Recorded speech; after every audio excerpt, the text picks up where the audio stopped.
Hi, today's video regarding HP Deskjet all-in-one printer. So I'm going to show you how to do wireless scan and print and how to do copy. So let's start with the copy first.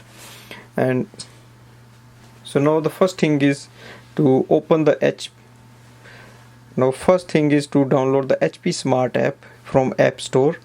And once you do that, now we go on the printer's display screen. On the display panel you can see this Wi-Fi light. Switch on this button to make it on. For example, it's off now, and if you click it once it will be on. Now go to the mobile device again. Now open the Wi-Fi network setting and look for HP Deskjet 2600 Direct A5. Click on that. It's asking a Wi-Fi password of the printer, so enter 1 2 3 4 5 6 7 8. Click on connect. Now go and open the HP Smart app. Now we have to add the printer in this app.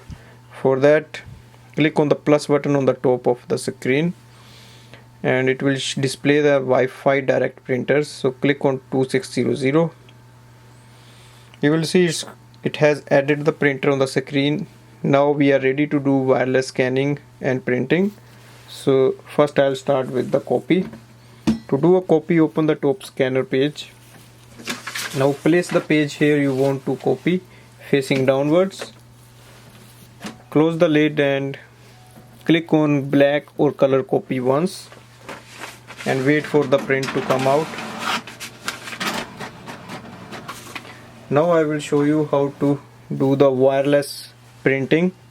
Now go to the app again and look for print document section. Find the document you want to print. Click on the print button.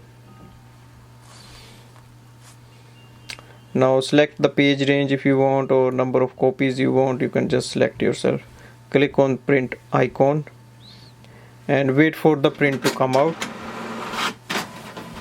So this way we can do the wireless printing. And now I will show you how to do the scanning. To do a scan, we need to open the scanner bed again. Place the document you want to scan facing downwards. Close the lid. Now go to the app. Open the printer scanner. As you can see, here's a printer scan. Click on that. Click on scan button. Now just wait for the scan to be transferred here. So that's the easiest way to use this printer for wireless printing and scanning. So you are using just the inbuilt Wi-Fi network of the printer and you don't need any home or office Wi-Fi network for this. So scan is here. Thanks for watching.